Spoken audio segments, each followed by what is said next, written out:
Champions লিগের ফাইনালে আর্সেনালকে হারিয়ে পিএসজি টানা দ্বিতীয় শিরোপা জয়ের আনন্দ ম্লান হয়ে গেছে ব্যাপক সহিংসতায়। ফরাসি ক্লাবটির এই ঐতিহাসিক বিজয় উদযাপনকে কেন্দ্র করে ফ্রান্স জুড়ে সমর্থক ও পুলিশের মধ্যে দফায় দফায় সংঘর্ষ হয়েছে। এ ঘটনায় এখন পর্যন্ত 416 জনকে গ্রেফতার করা হয়েছে বলে নিশ্চিত করেছে দেশটির স্বরাষ্ট্র মন্ত্রণালয়।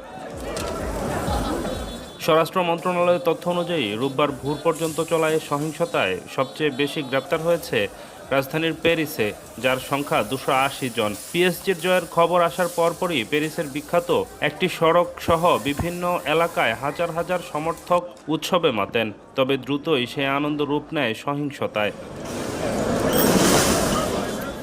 সামাজিক যোগাযোগ মাধ্যমে ছড়িয়ে পড়া ভিডিওতে দেখা গেছে উত্তেজিত সমর্থকরা বিভিন্ন সড়কে আতশবাজি ও ফ্লেয়ার চালাচ্ছেন। বেশ কিছু স্থানে বৈদ্যুতিক মোটরসাইকেলে আগুন ধরিয়ে দেওয়া হয় এবং দোকানের কাজ ভাঙচুর করা হয়। পরিস্থিতি নিয়ন্ত্রণে আনতে বিপুল সংখ্যক দাঙ্গা পুলিশ মোতায়েন করা হলেও অনেক জায়গায় সংঘর্ষ ছড়িয়ে পড়ে, যার ফলে বাস, ট্রেন ও রেল সেবা সাময়িকভাবে বিঘ্নিত হয়।